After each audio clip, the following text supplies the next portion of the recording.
Welcome to today's webinar hosted on the NCTSN Learning Center for Child and Adolescent Trauma. My name is Megan Clark and I'll be facilitating today's webinar. First, I'd like to review some technical points. If you experience technical difficulties at any point, you can email us at help@nctsn.org. The format of this training does not allow for you to speak directly to the panelists. However, we encourage you to use the Q&A feature on WebEx. We'll try to answer questions that are submitted during our question and answer section of the webinar. Today's webinar will be archived on the Learning Center website. That makes it possible for you to view the presentation at a later time, as well as complete a short evaluation, the CE post test, and print a CE certificate at any time. For anyone wishing to receive CE credit for this training, no hard copy certificates will be mailed. The National Center is approved by the American Psychological Association and the National Board of Certified Counselors to offer CE credits. Today's webinar, Screening for the Intersection of Trauma and Sexual Orientation and Gender Identity, is part of the Transforming Trauma in LGBTQ Youth webinar series. Joining us for today's webinar are myself, Antonia Barba, Johnny Cole, Kaylee Giovanni, and Megan Mooney. I'm going to hand it off to my co-presenter, Antonia, to get us started with introductions. And Tyler, you can go ahead and go to the next slide.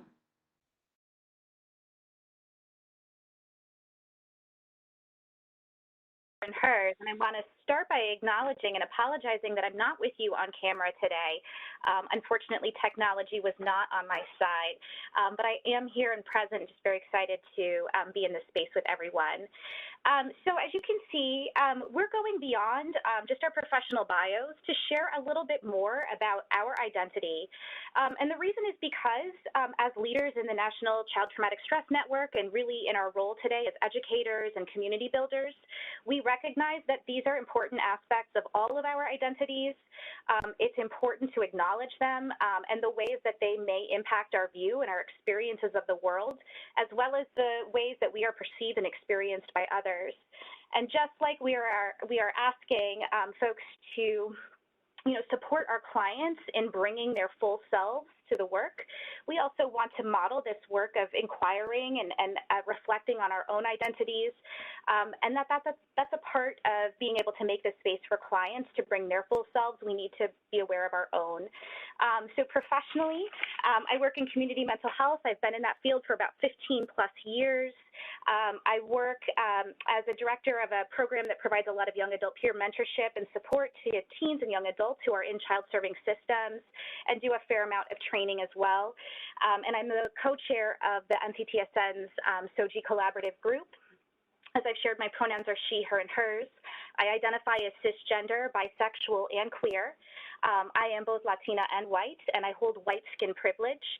I'm based out of New York City. I live on Wappinger and Muncie Lenape land, but I was born and raised in California and transplanted out to the East Coast in my young adulthood. And I will pass it along.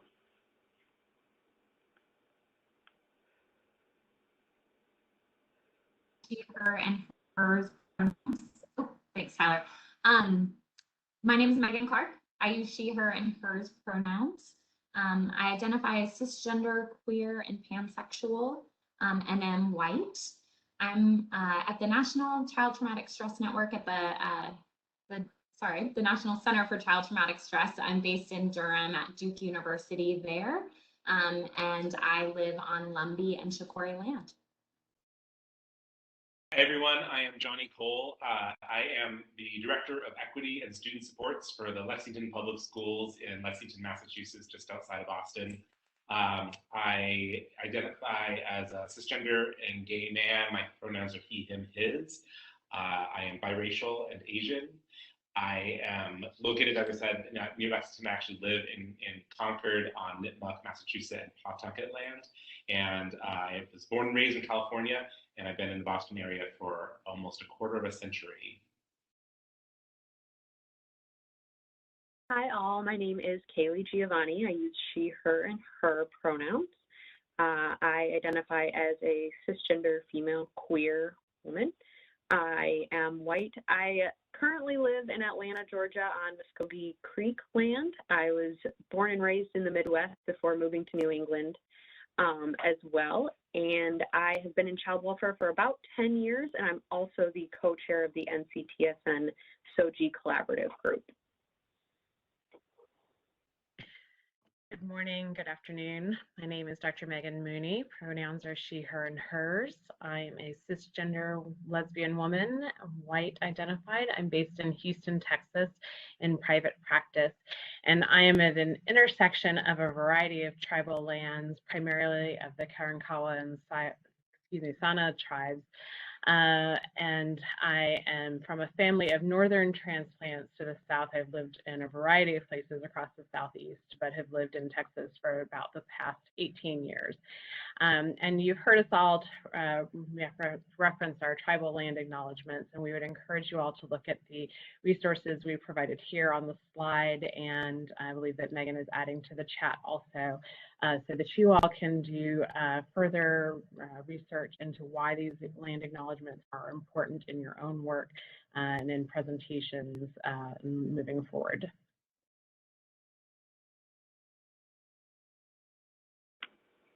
Thanks so much, everyone. I think we can move into the next slide. Great. So before we jump in, we want to take some time to acknowledge that this resource that we're sharing with you reflects 4+ years of work. It's been a labor of love by this group and several other colleagues that are part of the NCTSN Sexual Orientation, Gender Identity, and Expression Collaborative Group. We really want to highlight that a lot of the contributing authors and professionals included folks who openly identify as part of the LGBTQ+ community and who are have brought the fullness of their lived and professional expertise into developing this resource. And that also is a part of this development process at various parts over the last 4+ years. We have worked together with LGBTQ+ and just youth in general, youth who are in care from varying backgrounds and identities. In particular, we wanted to center the experiences of youth and professionals from a cross representation of different marginalized and intersectional identities, and give folks opportunities to review and give feedback to ensure that this questionnaire and the process that we're suggesting feel inclusive and welcoming and are not harmful. And over the period of consultation, we had a number of young people who gave us very clear, concrete suggestions, both about the language that we use and also strong recommendations about the way that we present this to youth and families to really promote a sense of safety, welcoming, and inclusiveness for anyone that we're working with. So we really want to thank and honor those folks. And we'll be talking a little bit more about some of that specific work a little bit later on in this presentation. Thank you. Next slide. So we wanted to start today by acknowledging how much language matters and also how much it is constantly changing when we're talking about LGBTQ+ identity. So our disclaimer here is that this presentation and the screener resource itself should not be considered all-inclusive and is only up to date as of today when we're doing this webinar with you today. So our hope, our intention is that the content that we're talking about and the ideas that we're talking about and the concepts all will continue to be relevant. But some of the exact language will likely shift and evolve, and that is a good thing. That is what's happening as young people and people who hold these identities have more opportunity to more fully explore the best way to express what feels true and right to them. And it means that those of us who are working with or in relationship with LGBTQ+ people need to continue to be flexible. So we put a link on this slide, and I'm going to drop it in the chat for you as well, which is a glossary resource from the Trevor Project, which is regularly updated and something that you can go to for your own learning as you hear terminology that you may not be familiar with yet. And we really want to invite you that if you are going to use this screener, update it over time, change the language as language evolves so that you make sure that you're continuing to use the most affirming language. Next slide. So our learning objectives today for this webinar are that participants will learn about a new screening tool to assess for sexual orientation, gender identity, and potentially traumatic experiences, discuss and develop considerations and action steps for implementation and follow-up in individual practice and organizational settings. And you'll hear us reflect on experiences of actually completing and implementing the screener in order to better inform individual and organizational practice.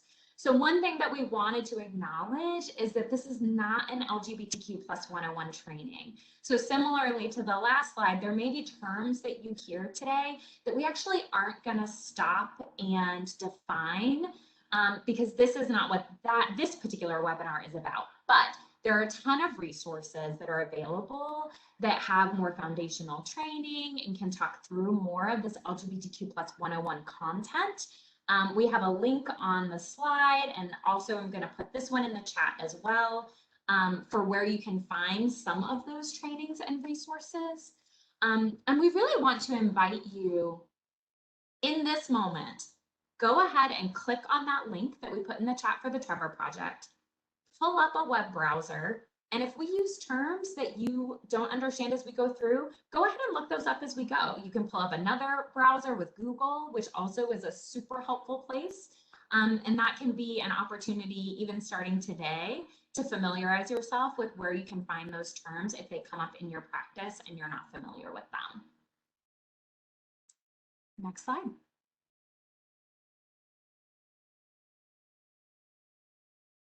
All right, so what the screener is and what it isn't, because it does serve a purpose. And so it was designed to help organizations and providers gather information about the sexual orientation, gender identity, and potentially traumatic experiences of the clients and youth they serve in a secure and supportive way.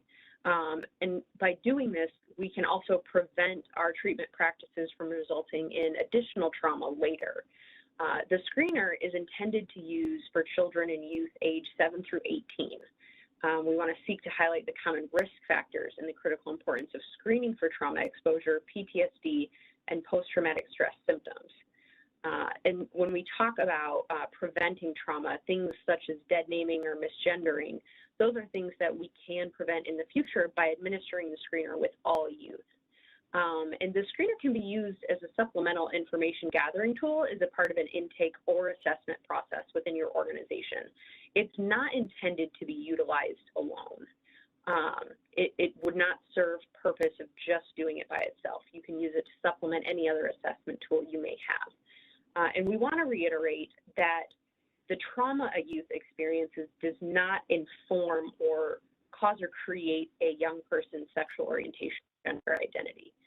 We often see folks make causation statements, but we want to stress that youth have their innate sexual orientation and gender identity that they form on their own, and then society and other experiences they may have are traumatic upon them, and that their gender identity and orientation puts them at a higher risk for additional trauma. And as we'll put into the chat the links for the screener and the key considerations if we have not already done that so far. Next slide. So our goals for administering the screener. We really want to increase the visibility of the prevalence of trauma experienced by our LGBTQ youth. Through the implementation, providers can provide that early intervention and trauma-informed care for our youth. And by discussing identities with all youth, we're creating a space where you feel validated, they feel respected through the screening process.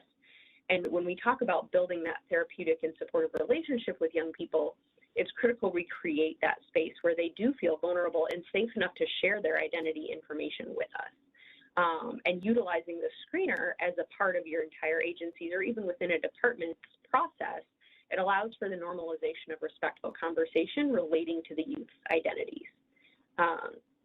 And I want to stress again that the screener should be used with children and youth age 7 through 18.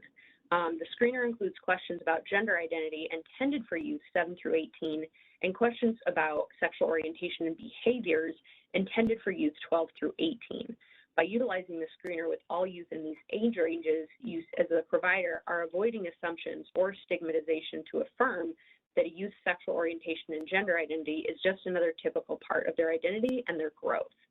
And the screener creates that shared language for youth and their caregivers. So as you're administering it to the youth, you're also administering separately the caregiver screener. And when youth and caregivers may have questions or be uncertain about terminology or concepts, they have you as the safe resource, but also they have the same terminology being used between the two of them that they can reference and then use later. If they're unaware, it also allows caregivers to see the different strengths and challenges faced by LGBTQ youth based on the information in the screener and the key considerations. And you can also use the key considerations to start conversations within your organization about the importance of including sexual orientation and gender identity in a trauma-informed treatment. Next slide. All right, so with the key considerations, as you can see on here, it goes through the different bullet points about what you're actually going to find in the document. So this is a two-part documentation. We have key considerations and we have the screener. You're going to want to review the key considerations before you administer the screener. That may seem common sense, but we want to make sure you have a good concept of the language you want to use, how you feel comfortable speaking with youth based on their age, developmental range, all of those things, and that if there's language or terminology you don't understand, you go back and review that for yourself.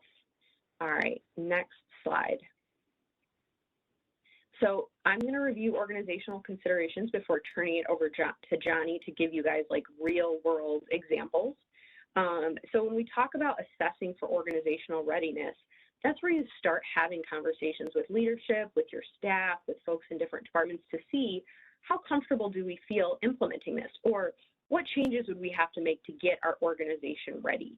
And a lot of times through that conversation, you can determine that, ooh, you know, maybe we need a few more trainings, or maybe we need some more information sharing for folks to really understand how to implement this in a culturally safe, appropriate, good language use way. So that can move you into step 2. And that's where we want to see, like, okay, do you have to reach to someone outside of your organization to get consultation needs, to have someone come in and help you all train, get comfortable using formatting around talking about pronouns, sexual orientation, gender identity before you implement the screener.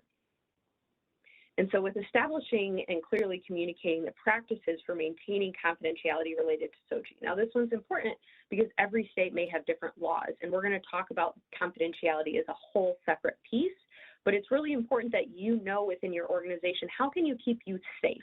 How can you ensure that if they have information they share with you that they're not comfortable with other people knowing, how can you keep them safe as a client? And how do you document it within your agency's records to ensure that a youth's identity is affirmed and that you're using the appropriate language and pronouns with your young person? When we're talking about how to fit the screener into your current assessment practice, each agency is different. Everyone may have different ways of right at intake, you do a different assessments. A client's therapist may do an assessment later. Figuring out what works for your agency so that it is as streamlined as possible. You're not asking the youth redundant information so that they don't have to continue reliving trauma, but making sure, again, that we're identifying those potentially traumatic experiences a youth may have had based on their sexual orientation or gender identity. And when I say based on their SOGI status, I also mean real or perceived, because many times we see young people that are targeted or picked on based on what people assume their sexual orientation and gender identity to be. And so it's important that you all think about that as you're implementing it within your organization, because you also want to promote that honest communication between providers, between each other as team members, and also with your clients, the child and the caregiver. And then last but not least, building familiarity with local and national LGBTQ resources. It's really important that if you don't have something that your child needs or your client needs, that you know where to go get it. Or if a family needs additional support, how can you go and ensure that they have what they need? Is it PFLAG? Is it something through the Travel Project? Where within your local organization are there homeless shelters? Are there additional resources? What do you need to make sure that your LGBTQ clients have the supports and the resources that they need? And with that, I am going to turn it over to Johnny.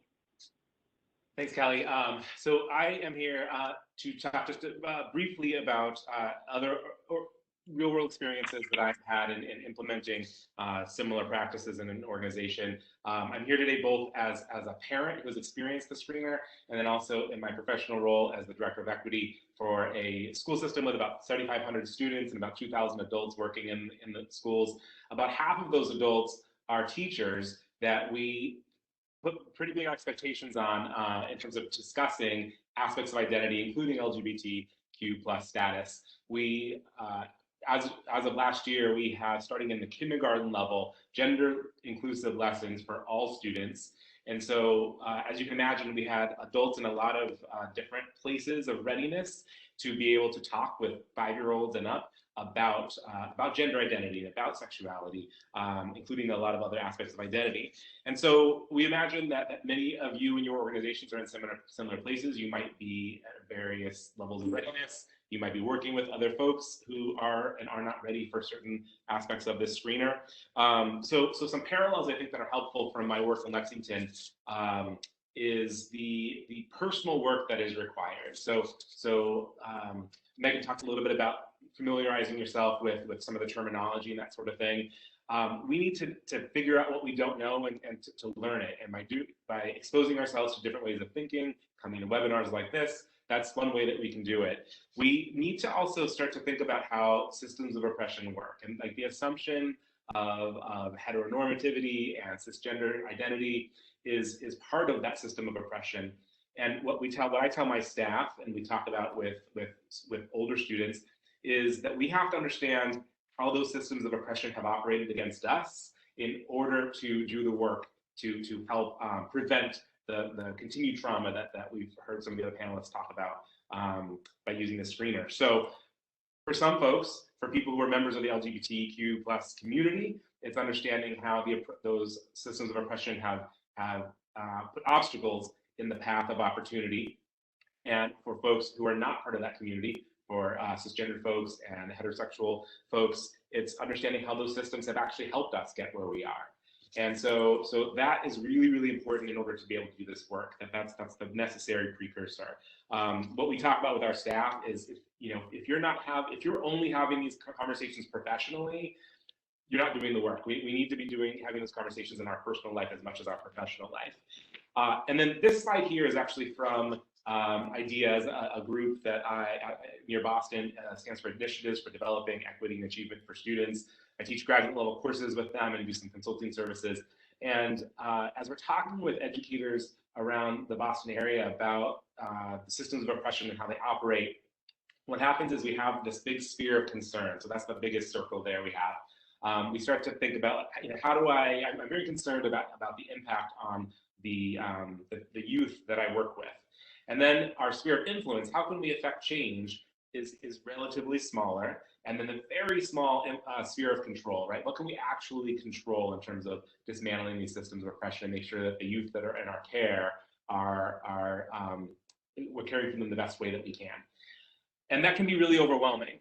And so what I want folks to think about is that this work matters no matter what level you are in your organization, whether you are the person in charge making a lot of the sort of traditional decisions, this work matters. If you are a person who is receiving a lot of those dictates from the folks up on high, you have a sphere of influence and a sphere of control that you can operate within as well. So some of our most exciting changes in curriculum in the Lexington Public Schools, for example, have come from student voices. And I'm talking elementary student voices saying, hey, I don't see myself in this space, or this is the impact of this thing that you're doing. From individual teachers, we have secretaries who have impacted changes. So by operating within our sphere of influence, we can actually start to affect change. And what you see on this slide here is also sort of these wedges of the pie. Like if this is the big pie of concern and the pie of influence and the pie of control, and I have my wedge there at the bottom, and Megan has hers, and Callie has hers, and Tonya has hers. As we start to work together, we actually start to exhibit quite a bit of control. And that is exactly what we see happening in the Lexington Public Schools, is that we have groups of students who are coming together saying, this is the change we want. We have groups of teachers, we have groups of community members that are actually exhibiting a certain amount of control, even though they don't exist within those traditional structures and hierarchies that typically exhibit control. You can go to the next slide, please.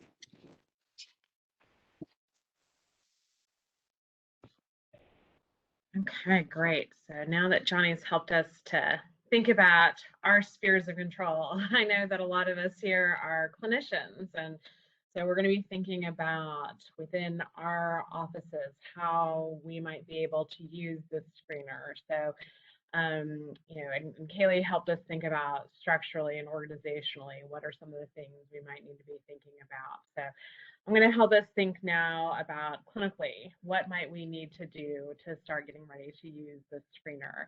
And then Johnny and Megan and Antonia are going to help us think through some of the sticky situations that we might encounter in actually using the screener. So first, we all need to start, you know, kind of with thinking through what are our own personal beliefs and what are our own identities that we hold. So are we part of the LGBTQ plus community ourselves? What are our beliefs, you know, in terms of our own personal value systems about people who hold marginalized identities, sexual and gender identities and orientations?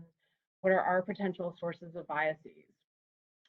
What are the potential needs of the young people that we may be serving, especially those who hold intersectional and marginalized identities? We need to really take time to familiarize ourselves with this screener.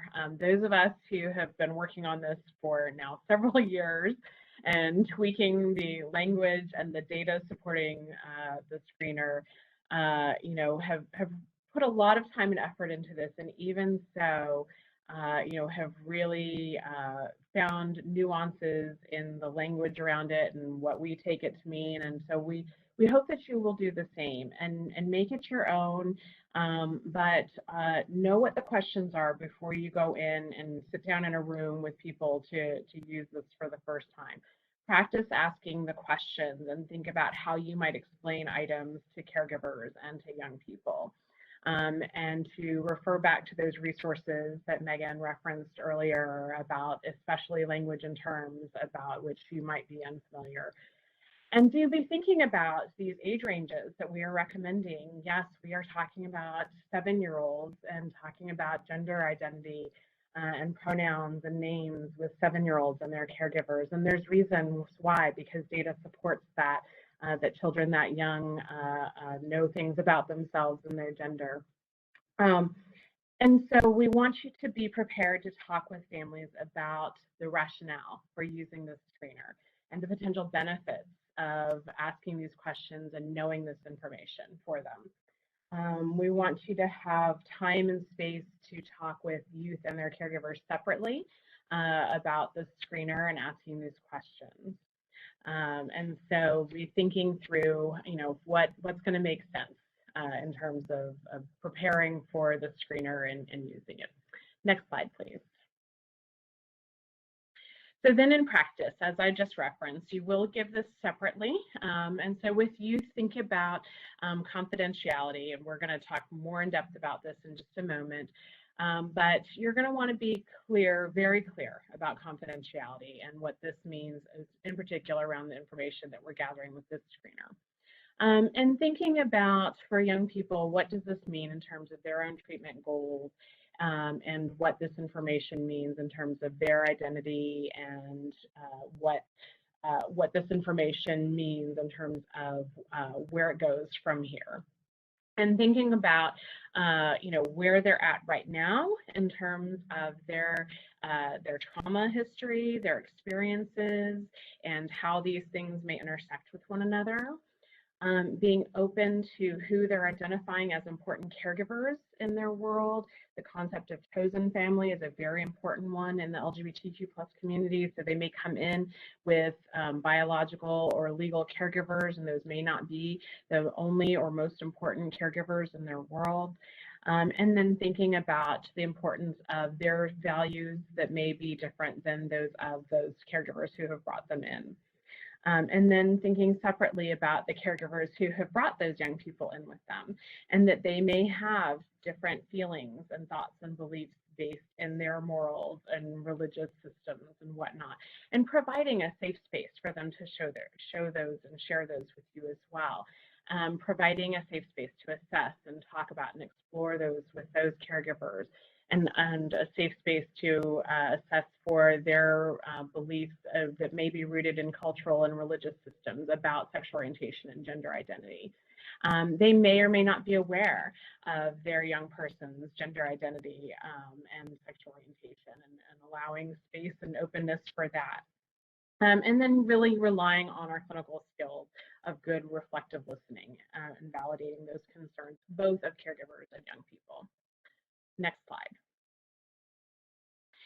And then this, this is really one of the cornerstones of all clinical practice, right? As safety and confidentiality and informed consent. But this is something that we really truly want to highlight in terms of the use of this screener, is that, that we want to make sure that we highlight the importance of giving youth real clear guidelines about who has access to their information, that we know, first of all, who has access to their information legally and with regards to organizational policies and state laws. There's very widely across our country in terms of state laws, and then being clear with young people about what this information is being used for, how it's going to be stored, and who has access to it. And being very clear about that as we go through the screener. And so just being real open and honest as we talk about, why we're gathering this information, and, giving them some real clear permissions about where we're going to gather this information, where it's recorded in the data or in the record, and, asking questions like, where do you want this name recorded? Do you want it recorded? Who has access to it? These sorts of things. And some of this will come up in the role play as well. And most clearly, and this is, we could bold and underline and italicize, not documenting without the youth's consent.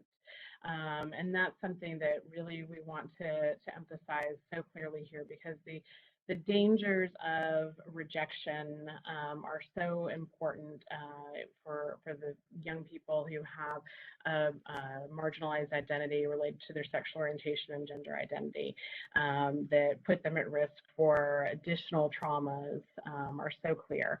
And so we really just want to be clear here that an involuntary disclosure, it puts our young people at greater risk for additional traumas. So just having real open, clear conversations with young people regarding their confidentiality is something we want to highlight here. So we can go on. Okay. Thanks so much, Megan. So we wanted to talk a little bit about and really get into what it feels like to do this, to experience this screener, this questionnaire. And so as part of the development process, like I mentioned earlier, we talked with a lot of young people about what type of language to use and how to administer this so that it would really promote their sense of safety. And so once we kind of in the final stages of the process, we wanted to test out the entire process. And this is where Johnny Cole comes in. Full disclosure, we are good friends. Our families are friends. And Johnny is the parent of two teens. And so I reached out to them to ask if they would be willing to kind of test this out and pilot this screener as a family. And so we actually did a pilot session where I administered the screener to each of Johnny's children, to him, and to his husband as well. And so we wanted to just kind of share a little bit. We learned a lot through that experience and wanted to share a little bit of that with you now. So, we have some questions that we've prepared to ask one another. So I'll start out with for Antonia. What were you anticipating before you administered the screener as a practitioner? Yeah, I was a little nervous, full disclosure. I did generally think that, obviously you guys had volunteered to do this with us, and I know your family, so I kind of anticipated that that everyone would be receptive, but maybe kind of curious about why I was asking particular questions. And so I really, I personally didn't know necessarily where the kids were in terms of their own identity development. I didn't know how much comfort they would have in discussing it with me. And so I think one of the biggest things that I kind of anticipated or thought about was just giving a lot of attention to what Megan just talked about in terms of confidentiality. I really wanted to make sure that with each member of the family in each individual interview, that I really did a good job of checking in, explaining the bounds of confidentiality, how that would work, and really breaking it down in a way that every single member of the family understood and were in agreement with that moving forward. That was probably my biggest consideration. And on your end, what were you thinking about before we started the screener and while you were going through the process? It's interesting because we do have this pre-existing relationship, and I would imagine that some of the feelings I was having, the nervousness around, how I was going to answer the questions and how my kids were going to answer the questions, and you were going to know, how on target I was and how well I know my kids. That was a challenge, and I would imagine that's something that I would feel regardless of how well I knew the person asking these questions. So there was some nervousness around that. I'll be honest too. My kids are teenagers now, so old enough to get really angry with me if I share their personal details. I'll avoid doing that on this webinar. But I will share that I was pretty sure that their responses were going to be very different from one another. That in terms of where their identities are, what their knowledge of their identities, and where they fell into sort of marginalized status and more centered statuses. Was going to be different, and so I was nervous about how truthful they were going to be, how well they were going to know themselves, and then during the screening, I recognized that the demeanor of the practitioner really matters. I imagine if some of the nerves that you're sharing, Antonia, had come through, which I didn't see when you were administering the screener, that might have impacted my ability or my kids' ability to answer the questions truthfully. Maybe I wouldn't have felt as sort of comfortable and secure in my responses. Sure. So another question for you: what was challenging during the screener? What was easier? Yeah, I think one of the biggest things was that as we showcased the list of identities, and we had wanted to be as inclusive as possible. And again, we got a lot of feedback from young people about please be sure to include this term. It would be so meaningful if I could see myself represented in this way, because I'm often not when I'm entering into these social service and mental health spaces. And so as a result, we have a kind of a long list of potential gender identities, of sexual orientations. And so the first time that I was really practicing administering this with you guys, I was like, wow, that's a really long list. And we did this remotely. We did it as a Zoom session, the way that many of us are practicing right now. And so that was when I recognized, and it would be, screen sharing this would be really helpful. If I were administering this in person, having this as a visual aid to accompany the verbal discussion that we're having is really helpful, because people process information in different kinds of ways. And I also, I think at one point in speaking with your husband, he asked me a really great question about what's the difference between gender expansive and gender queer. And it stumped me for a moment. And so I also recognized, having that glossary of terms nearby would be really helpful. And so that's something that I think I would incorporate into my practice and just have it there as a reference. I think though that I would kind of make my, I had to kind of choose, and I think I would advise everyone to use your clinical judgment in the moment about how much information and how in-depth to go into, kind of talking about the nuances and the meanings behind different identities. In some cases, it may be that if a young person, they don't identify with that term, then it may not be relevant to them.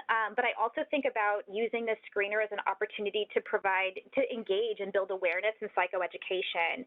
And so we talked a little bit about what those terms might mean for a young person, and again, how to connected it back to how you might support a young person or make it okay for them to share.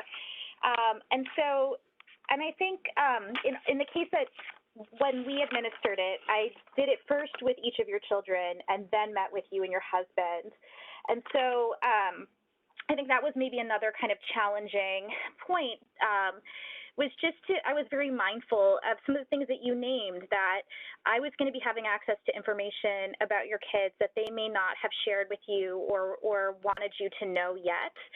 And so transitioning from talking with each of the kids and then transitioning into talking with you and your husband, I was mindful of, one, maintaining that confidentiality, and at the same time, really connecting with each of you, providing you kind of at least like a high level picture of how the process went, to provide any type of reassurance that you needed while still maintaining their confidentiality. And so once we kind of got into things, both in terms of that transition and just kind of going through the various options, things actually flowed pretty well. And we were able to have, I think in both cases, some really natural conversations.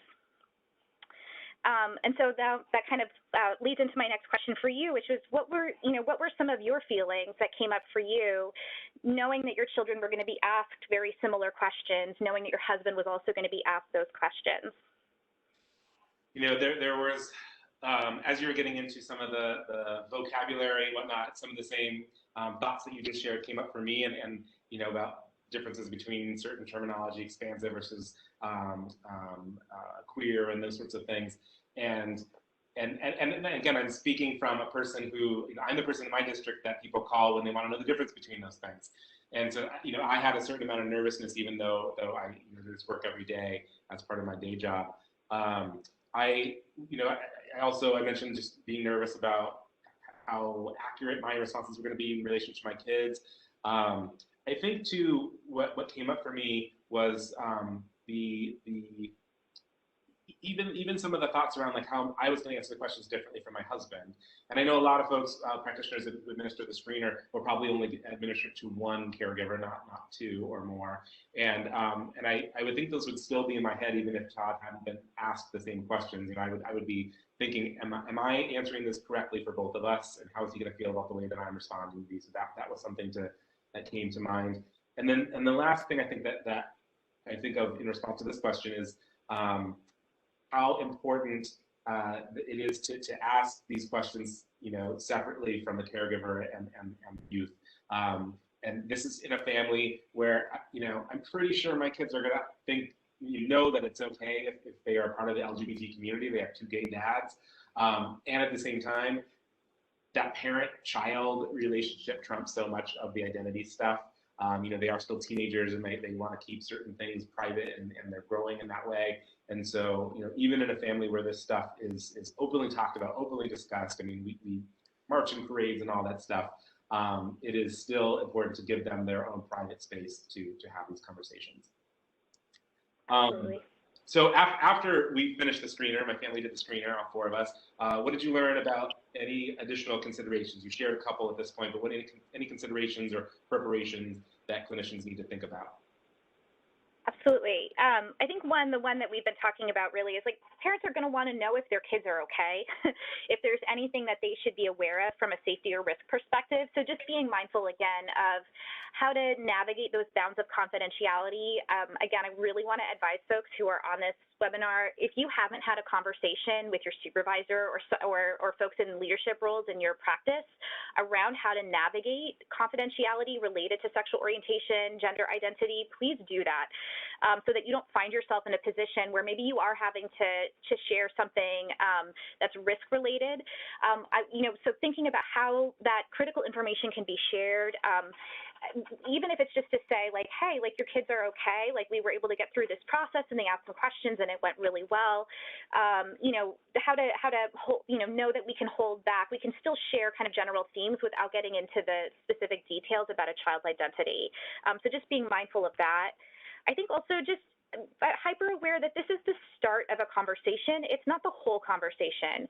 This is not the be all end all. And so in particular, if a young person is not in a place of wanting to share their identity, it's not like we're never going to, it's never going to come up. It's never going to be disclosed, right? We're going to continue engaging and developing that rapport and trust with children and families and exploring their identity if that's something that they want to do, exploring the connection between their identity and their trauma experiences, and that their feelings about what they share and who they share it with are going to evolve over time. So just the goal of this is really just promoting and modeling some healthy communication and support around identity development. So there's no endpoint or goal. It's just about like really being with folks and rolling with whatever types of responses we get, so that we can be in best service to to those children and their families. Those I think are I would say like the key things that I would advise other clinicians to think about.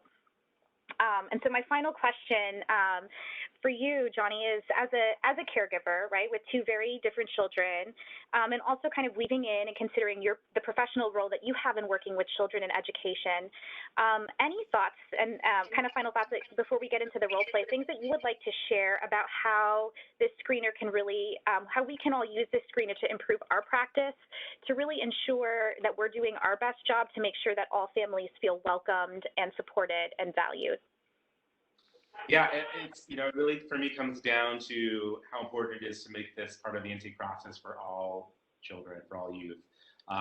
Regardless of what we assume to be true of a particular person, we are sort of in the place we are in with gender and sexuality because of the assumptions that we make, because we believe that, people who identify this way should be this thing, or should look this way, or should act this way. And so, it is one way that we can avoid some of the biases that we bring into the space, regardless of whether we are part of the LGBT community or not. And so, normalizing these questions and this language is important for everyone. And I think that's something that's really important. So thank you so much. All right, we have one quick slide. I think we can go to the next slide before we jump into our role play. Again, just some through our experience of administering this, practicing this, some things that we want to encourage people to avoid. And so one is just avoid, again, a lot of this may come around deals with kind of awkwardness, any lack of comfort that individuals may have in asking these questions, and potentially concerns about where the conversation may go. Do your best to avoid apologizing for administering it. So things like, oh, I'm so sorry, I have to ask these questions. Like, we'll just kind of rush through this. Sorry about that, right? Like apologizing can be a non-starter in terms of creating that space where someone can feel comfortable opening up and sharing with you. We really want to advise folks to use open-ended questions, and that can really help avoid projecting any types of assumptions. So asking someone very openly, just asking the questions that are on the page, that are on the screener, versus assuming you know the answers based on how that young person, what you've learned before, or how they may look to you. So just saying something like, what pronouns do you use? What are your pronouns? Instead of saying, oh, you use she, her, right? And kind of autopiloting your way through the screener. I think just practicing, if you're unfamiliar with the questions, practicing delivering them out loud, role-playing with colleagues to just gain your familiarity. That can really help to avoid any type of like awkward or flat kind of mechanical delivery, and especially being mindful of nonverbal communication, anything that may come up in your tone of voice, your facial expression. And I think, again, Johnny made that point really well, that, any kind of cues that I might be giving, even if it's just, ooh, I'm trying out something new and I feel a little nervous, being mindful of how that nervousness might be experienced by the person sitting across from you. So being mindful of yourself. And I think also just taking your time. Again, there's a lot of different ways to explore and implement this with your clients. And so it may be that for some clients, it's a very straightforward process. You move through the screener in 10 to 15 minutes with each individual, and they're very comfortable with these questions being asked. And in some cases, it may take longer. There may be a lot of feelings and concerns that come up. And so, again, use your clinical judgment, your way of being with people, to support them through this process and to not rush through it. It's absolutely okay to weave in a lot of validation and affirmation and clarification as you go. All right. Okay, so I think we're going to go ahead and transition into the role plays. And the way that I can set this up for us, so I'll be role playing the adolescent trauma therapist, having my first session with a family. So in this family, Megan Clark is going to be playing a 17-year-old adolescent who's been referred to trauma therapy for reasons that are not directly connected to her sexual orientation or gender identity. She is in the process of questioning her identity, but hasn't yet talked to any adults about this. Johnny will be role-playing Megan's parent, and he's unaware that she's questioning her sexual orientation and her gender identity, just to make sure that we're being inclusive of all those identities. He's new to therapy, so he's having some feelings about, he's feeling upset about the trauma exposure that Megan had that led them to seek treatment. And for the purpose of today's role play, we're going to start by role-playing with the caregiver first. And then we'll role play with our adolescent second. All right. So I think we can go ahead to the next slide. Great. And so what we wanted to do again, before jumping into the role play, like I mentioned, I think it can be really helpful in person to have a hard copy of this ready for the caregiver, for whoever you're meeting with, to look at alongside. And if you're doing telehealth, then having the screener up as a screen share. And so that's kind of what we're simulating for you here today. Okay, so we're going to go ahead and start. So Johnny, I really appreciate you making the time to meet and for all of the energy and care that you've put into coming here with your family today. You know, we've been going through some various kind of intake questions and things that we ask of all of our new clients to help us get to know them, to understand them. And learn a little bit more about how we can provide support. And so this next set of questions that I'm going to ask you is going to be asking some personal questions, some personal information about your daughter's identities. And the reason why I'm asking these questions is, like I said, I want to learn more about Megan. I want to learn more about your family. And that's so that I can do my best to ensure that when we're meeting, whenever you or anyone in your family comes in for sessions, that I'm treating you and everyone in your family with respect and really providing you the best possible support that I can. And you and I are meeting together just one-to-one. I'm asking this information away from your child just to give us some private and confidential space so that you can share information, you know, kind of what you know or what you've been thinking about her identity. And it also can be a space for you to ask any questions or share concerns that you have. I want to let you know that whatever you choose to share with me is confidential, unless I think that your safety, your child's safety, or the safety of someone else is at risk. And I also wanted to let you know that I am going to be asking your child some similar questions, also separately. And sometimes that can kind of bring up some different thoughts and questions for parents about kind of why we do that process or why we ask these questions.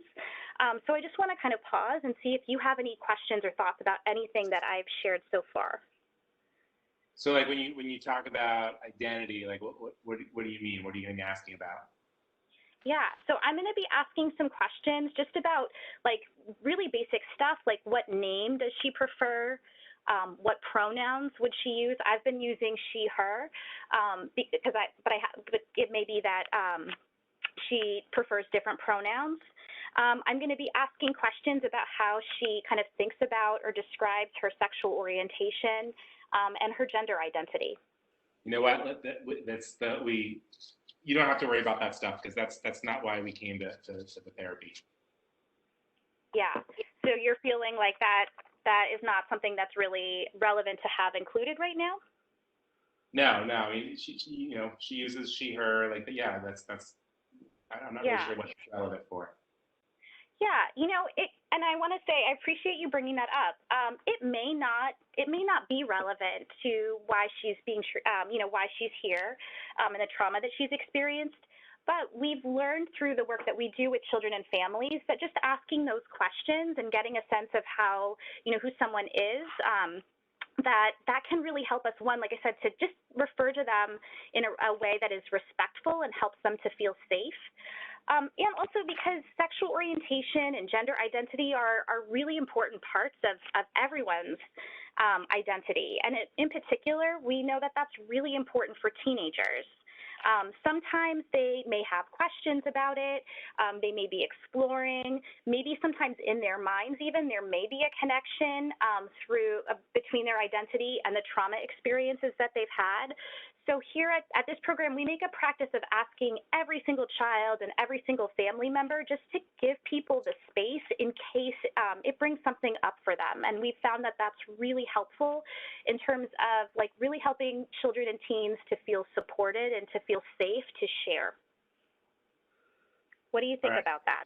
I guess I'm okay with it as long as you're not putting ideas in her head. Yeah, can you say a little bit more about that? You're talking about all of this stuff, and I worry about, this isn't stuff that she's actually thinking about, and you're going to make her start to think about this stuff. Okay. Yeah, again, thank you for bringing that up. What I have found is that a lot of times, like, young people have some curiosity, have questions. It could be that those are questions or things that they're thinking about themselves, or maybe even things that they've heard or that their peers are experiencing. And so what we found is we really want to encourage them, to ask, like, safe, trusted adults questions about anything that's coming up for them. We found that, again, like teens, they talk with their friends, they go online, they explore things if they have that kind of curiosity. And again, it's kind of a natural part of being a teenager. So we definitely don't want to put ideas in anyone's head, but we do want to kind of create space to say, hey, I'm just going to ask these things. Let me know what you think. It's totally from your perspective. And then as a way of just saying it's also, these are things that are okay to talk about. And in fact, I'm a trusted, supportive adult that can help you kind of explore or figure things out if you do, in fact, have any questions, versus, kind of kids maybe feeling like they have to navigate that privately or on their own, and maybe accessing information that's not accurate or not safe for them. So it's really about saying like, hey, let's stay safe. We're going to put this on the table. It's all okay to talk about here. Let me know what you think, and we'll go from there. Okay. That sounds like that might be okay. Okay. All right. And I think, thank you so much. I really appreciate you kind of taking the time to go through that. As we go through the screener, there may be some questions or terms that aren't familiar to you. So I want to encourage you as we go through to just ask me questions if you're not sure about what I'm asking. And again, I just want to, I appreciate how much you've shared with me. It can be kind of uncomfortable the first time having these conversations, especially if you've never spoken to someone outside of your family about your child's identities. So as we go through, no need to ask, you don't have to answer questions that you're not comfortable. And again, you have the right to kind of keep any information that you wish to yourself. So thank you. All right, I think we can pause that role play there. And we'll invite our other facilitators for our fishbowl discussion. And we can take the slides down so that we can see each other's faces a little bit better. But I think, yeah, let's go ahead and jump in. Kaylee, Megan, I have a couple of thoughts, but does one of you want to start us? I would love to share a few things. I had 3 main points, but I'll share my one. I think, Antonia, I really appreciated how you welcomed Johnny into the space, making him feel comfortable in treatment, and also generalize the experience, sharing the types of questions you were going to ask, what he could expect, and also what he could expect for when you spoke with his child. So that's where I'll start with my feedback. Yeah, I was going to say, I think that, once Johnny started raising concerns, I think that you did a fantastic job, Antonia, of normalizing that this is the practice for all clients, right? And that emphasis was that this is what we ask all clients, all caregivers, and you really did a fantastic job of explaining the rationale and why this is important to ask these questions. And you just made it sound, just very matter of fact, straightforward, like this is why this is important, this is the link to trauma. Very, very nicely done. And then, Johnny stuck with it, and was like, well, yeah, accept that. I don't want you planting these ideas in my kid's head, right? And then you just flowed so nicely and just were like, yeah, okay, I hear that, and flowed really nicely into validating his concerns. and then explain why it was still really important for safety reasons. So I just thought that was so nicely done with both normalizing, explaining the rationale, and validating concerns, like all in one. Beautifully done. I think to go off of that a little bit, my absolute favorite part about that role play was when Johnny first said, "That's fine, but I don't want you putting any ideas in her head." And I was reflecting on if I were a provider in that setting, I feel like my gut reaction might have been to be like, "Nope, I won't." Right? Because I won't. That's not what I'm doing. But we know that this screener is not just a screener to go through and like check the boxes. It's an opportunity for engagement and to learn more about many aspects of what's going on with this family. And so you took this perfect opportunity to be like, can you say more about that? Right? Because there's so much more to that comment than just what's on the face value. And you, by doing that, entered into potentially challenging ground. And you made that choice because you knew that there was potentially a lot there. And so that was my favorite part of it. It just opened up a lot. And I think in practice could open up a lot too. I think we should be clear for folks too who are watching that we did not prepare these ahead of time. Antonia did not know what I was going to say. She didn't. That was actually what she would do in those moments if she was hearing those things. Yeah.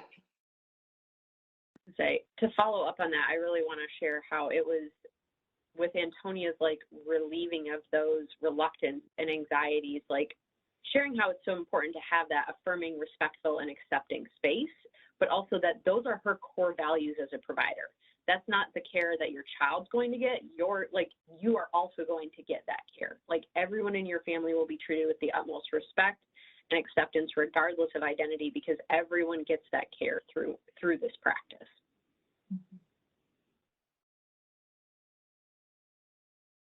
I know we're a little low on time, but I would love, Antonia, I don't know if you have any reflections as the person that we put in the hot seat for this. Yeah, no, thank you. I appreciate all the feedback. I think one of the things I will say is I'm well-versed in motivational interviewing, and I just find it's so helpful in terms of using open-ended questions, but really thinking, I think when I enter these conversations, I want to stay really focused on connecting and building a relationship with that caregiver and doing it through like their values, their desires, their wants, their goals for their child. And I feel like if I can, I'm always thinking about how can I like learn more about that. I don't want to make assumptions, and then really like be very active and deliberate in expressing that, so that the parent, hopefully feels like, okay, like I'm an ally, I'm someone who also cares about the safety and well-being of their child. We know that we share that common value, and so anything that I'm offering is in the service of like the safety and well-being of your child. Just knowing that things can get tense, and that there's a lot of potential, like you said, for conflict or for for like an adversarial type of relationship to emerge, that I'm really focused on that joining and sharing, exploring and our shared values. I think the other thing that was clear is like your familiarity with the purpose of the screener, right? And the intention behind it, and the normalizing of why this is important for all youth, right? And I think that was clear from the outset of how you introduced it and why you were asking the questions and the rationale, and that harkened back to what I was talking about with people with getting ready for the clinical practice, and why those beginning steps are so important for people, because if people don't have kind of a solid set for themselves in terms of organizational readiness, clinical readiness, their organizational and systemic, fear, as Johnny was referencing, like if we don't have that framework for ourselves, it's going to be really hard when we get those challenging questions and pushback from parents. And that was so clear that you were grounded and just ready to go. So. Thank you. Yeah. All right. Does this feel like a good point to transition to our second role play? Any other comments? Yeah. No, I can't wait to see what you do next. Me too.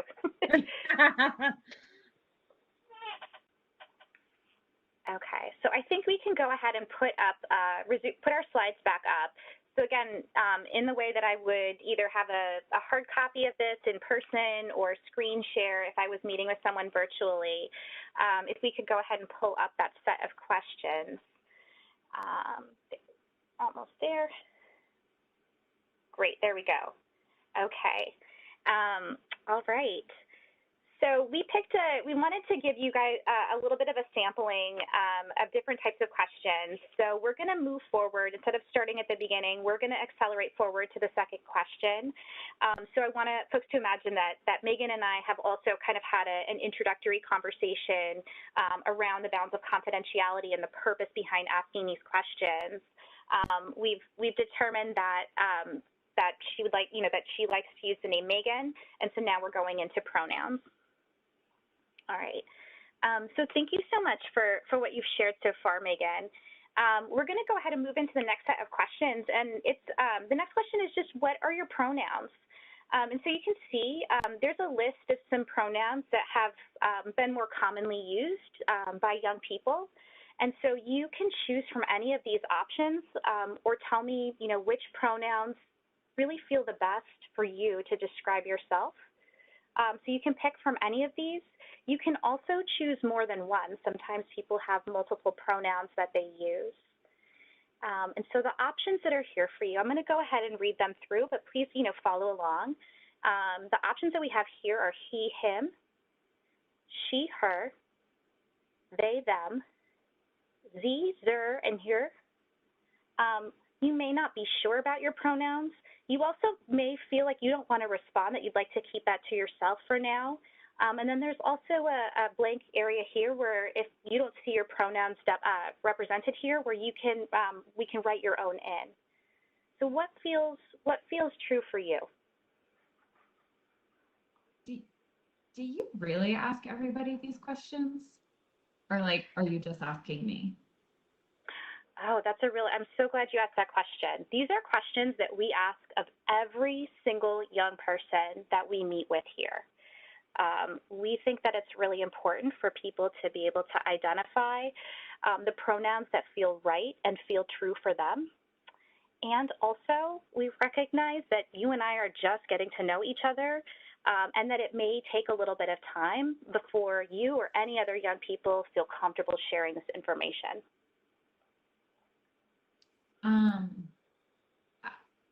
I'm not sure. Okay. Okay. Well, can I ask you a follow-up question? Yeah. Okay. I'm noting, I'm kind of sensing a little bit of hesitancy, and I'm wondering if even before we kind of get into this question, if you might be sitting with some worries or concerns right now. And if so, and you feel comfortable sharing, I would love to kind of hear more about what you're thinking or feeling right now.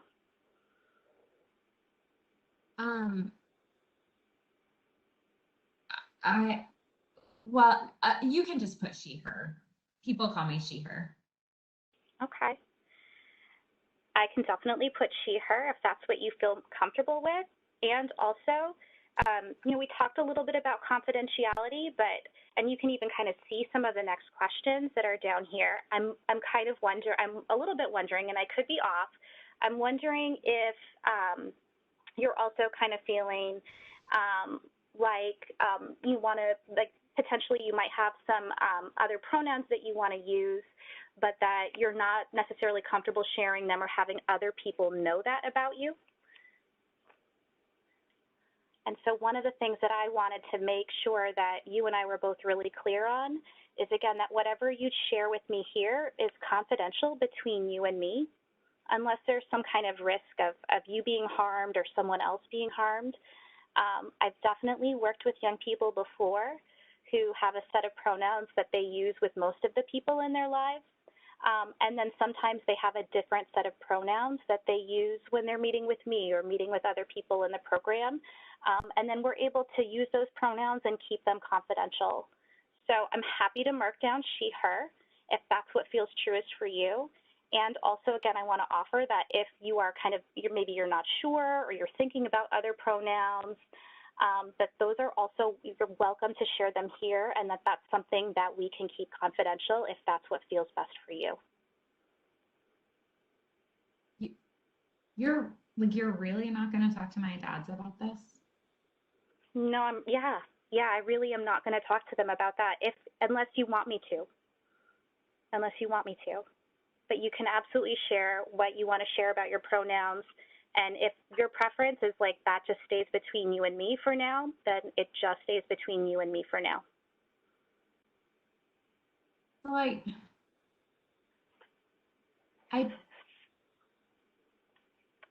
some of my friends at school, have started calling me they, them, and like, I feel like maybe I'm non-binary, but I just don't know. I don't want to talk to my dads about it yet. I just don't feel like they're gonna get it. But that's something that I think might be true. Okay. Megan, I just want to say, first and foremost, I'm so appreciative of you sharing that with me. Like I said, we are just getting to know each other, and I'm just so appreciative that you would be open to sharing that with me.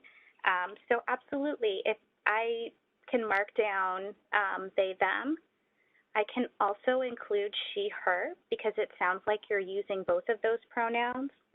But I can also make a note here that again, you get to control who I share that information with. So I will definitely make a note that you are not ready and you do not want your dads to know that information about you yet. And that will stay with you and me. Can you put they, them? Yeah. I'm sorry? Can you just put they, them? Yes, I can definitely put just they, them. Okay. Okay. And so when you're here, when you come for session with me, I will use they, them pronouns.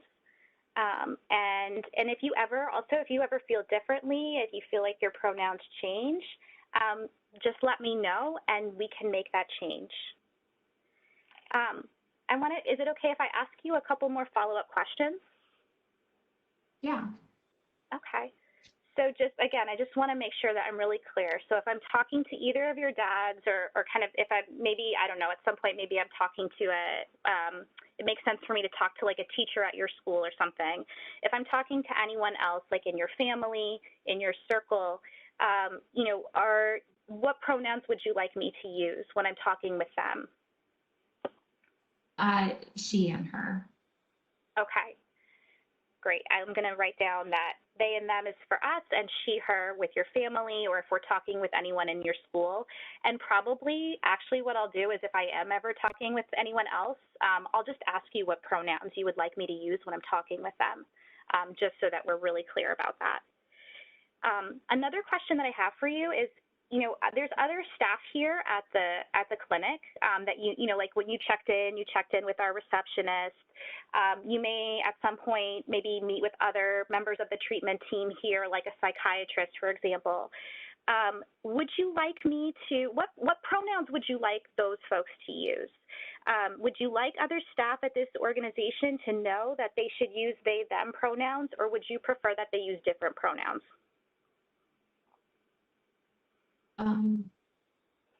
I guess I don't know, like, if they'll be, like, how they'll be, or like if they'll tell someone else. So like, can we just keep it to you for now? Yep, absolutely. Yes, we can keep that for just you and me. But what I also do want to share, I totally hear your concern about how they might react or respond. And I wanted to just let you know that everybody who works here, even the folks in the accounting department, have all had a lot of training and support, and everyone here is really committed to respecting names and pronouns and identities of every single person who walks into this space. So for now, it can be just you and me use those pronouns. And if at some point in the future you feel like you want to share those with other people here, my sense is that they would be very open and very supportive to hearing that. Okay. Okay. And then the last question I have for you, again, you are in control of who gets this information and how it's shared. So one of the things that we had talked about before, but I want to make sure that I remind you of, is that we keep a record. We have what we call like a chart, where we have a little bit of information about you and why you're here, and where I keep notes around the work that you and I do together. So before I write anything in that chart, I want to double check with you. It sounds like you would like for me to use these pronouns, use they, them pronouns when you and I are meeting, but you are not ready for your dads to know, or for anyone here at the anyone else here at the clinic to know. Again, I want to double check. It sounds like we would just use those pronouns when they're in the space together, but I want to check, would you want me to write those pronouns in your chart, where other people might see them, like other staff at this organization, or your dads potentially, or would you like me to just stick with she, her in the records where anyone else might see that information? Yeah, that. Okay. All right. Thank you so much, Megan. I know that was a lot of questions. And again, I'm just so appreciative of you being this open and honest with me as we are just starting to get to know each other. And again, I want to really give you that reassurance that I take confidentiality really, really seriously. And so that will just be something, they, them pronouns will just be something that for now is between you and me. And I will check in with you before sharing them with anyone else, and I will not put them in your chart. Does that feel okay? Yeah, that's okay. Okay. All right. And I think just so that I'm going to pause for a moment, say, do we want to the rest of the group, do we want to go ahead and do fishbowl around this conversation, or continue into the next question, as I'm keeping an eye on our time? I think let's go to the discussion. Okay, sounds good.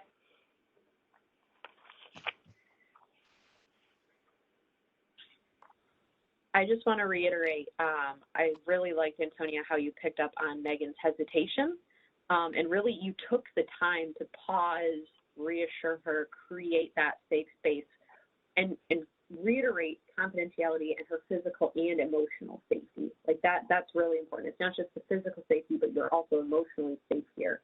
And how specific you were with the information about who would have access to Megan's pronoun preferences, and around who would get that information about who she preferred to know and not know. I thought you did that really, really well.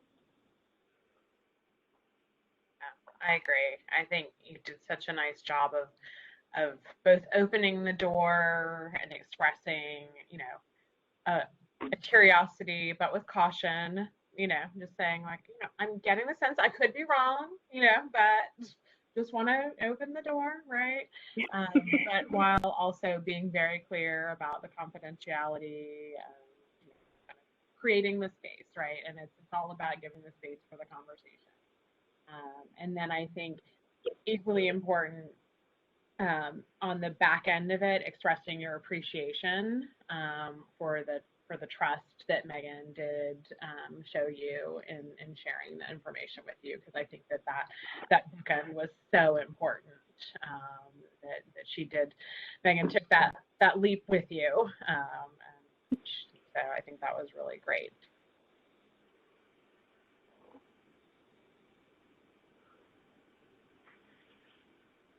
So one thing that I can say, again, like Johnny said, we didn't plan these intentionally, so they could be a little bit more authentic.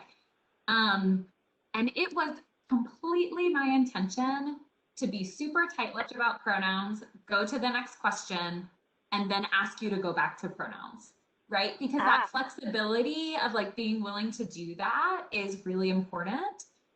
Mm-hmm. And then you just opened the door so wide by, I think, especially when, I can't remember exactly what you said, but it was something like speaking directly into, a lot of times people just use some pronouns in some places and some pronouns in other places, and look at these questions I'm about to ask you about using some in these places and some in those, and that is totally fine. And even in a role play scenario, I was like, well, you just opened the door wide open and spoke directly to the concern that I'm kind of role playing in my head right now. And so I think that like that ability to point to this is often the case, and that is fine. Anticipating where someone's hesitation may come from is really fantastic. And the other quick thing I want to say is, for those of you watching, part of why we did these role plays is because this is how you learn to do a screener like this. And it is really awkward to be on a national webinar in front of 90 people and be pretending to be a 17-year-old adolescent, because I'm not 17. I haven't been 17 for a long time. And so I think I just want to say that to really invite, like, role playing is awkward, but it's such a good tool. And we really want to invite you all, like, do this with your colleagues, do this with people to get used to it. And if we can do it on a national webinar where I'm acting like a child and Antonia is like fielding Johnny and I being difficult in front of a live audience, like, you all can definitely do it with your colleagues. So yeah, just wanted to encourage that, because it's just such a different practice than practicing it on your own. Along those lines, I'll share, when we're prepping teachers to have conversations about gender and race and all these other aspects of identity, that's exactly what we say. I often tell, I'm not a big sports person, but I do say, like, if you want to get good and better at playing basketball, is it better to talk about playing basketball, or is it better to actually go out and play basketball, right? And so, and just like with any other extended sports metaphor, sometimes you might need to watch a YouTube video with like a coach describing what they do, or have someone give you some pointers. This stuff is exactly the same way. The way you get better at talking about it, comfortable with the discomfort, is to engage in it with someone you trust. Same thing with, so say you have a student, a youth who has different pronouns than you expected them to have. Spending a half an hour on the weekend with a friend or a partner and just talking about that youth with the correct pronouns is the way that you get better at using the right pronouns for that person.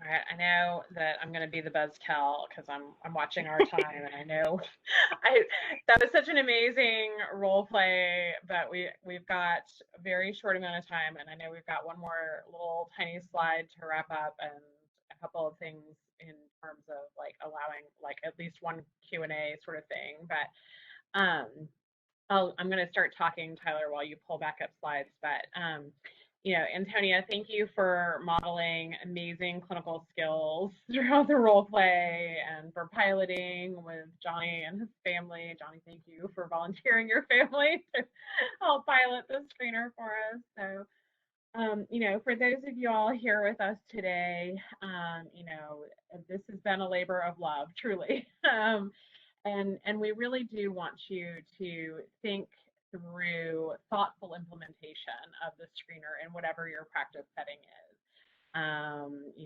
So be thinking what your organizational setting is, what your practice setting is, and how to weave this in, it is not meant, as we said, to be a standalone. It is meant to be woven into, an assessment practice, that you already have. And as we mentioned, for all children, right? This isn't for the ones you think might be, LGBTQ already, right? And I think that is a point worth re-emphasizing again at this point. And for all kids 7 and up to be thinking about asking these questions. And then what to do, so once you have asked these questions, what do you do with this information? So certainly, as with all assessments, what we need to do is, if there are any imminent safety or risk concerns, we address those as need be, right? Especially if something has come up. If we did not have as fantastic a parent as Johnny was in this case, that we pulled along with us, right? And if some sort of concern about rejection or safety has come up in the midst of this, then we need to address those concerns.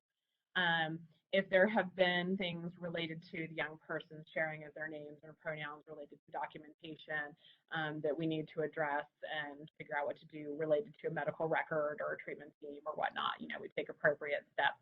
And then we go about our treatment planning, right? So we all, we're the National Child Traumatic Stress Network. So we have a wide variety of trauma-focused treatments to think about. But we have been working diligently to think about how we are adapting and modifying treatment, specifically for those who also are part of our LGBTQ plus community. So for those who may also hold these identities, and who, through the use of the screener may also then identify as being part of this community, which of the treatments might then also be appropriate for those needs. And then how do we link to other resources in the community? So are there trans-specific or LGBTQ-specific community groups geared for youth and or their families that we want to connect them with?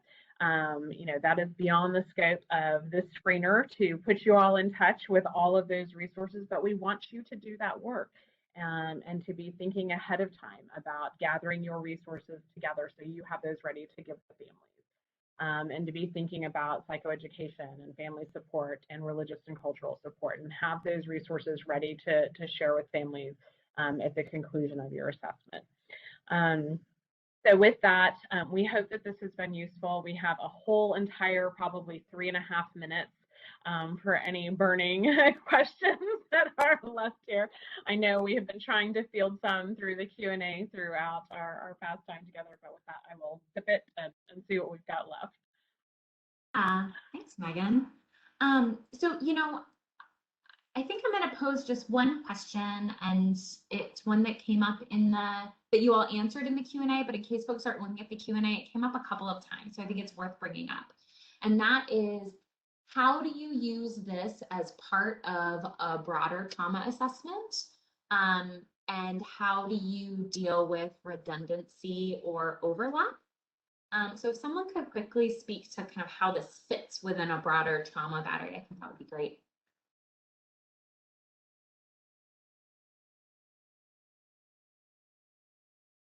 I answered it in the chat, but I don't mind clarifying. So often when we have assessments at an organizational level, you have your intake, you have your different trauma, you have different whoever's providing payment assessments you have to do.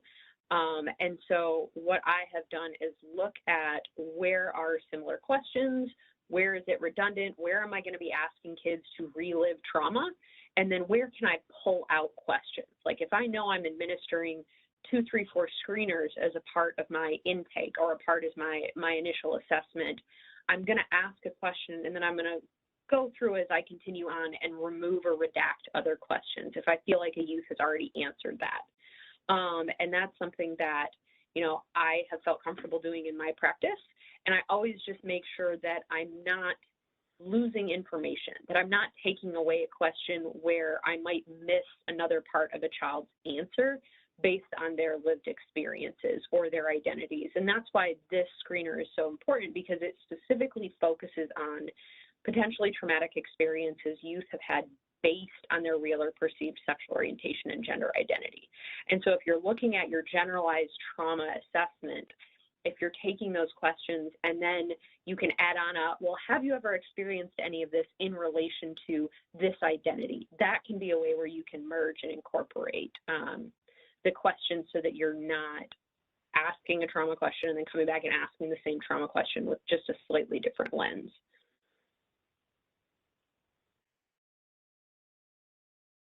Thank you, Kaylee. I wasn't sure if everyone saw the Q&A, so wanted to make sure to say that one out loud. So we are at time. I did notice a question that came up in the chat about direct training to staff should an organization want to implement the screener. The NCTSN does not do that. However, many of the panelists and the developers of this particular tool do provide direct training. So while I wrap us up, I'm going to invite them to put their email addresses in the chat in case folks are looking for someone to do more direct training.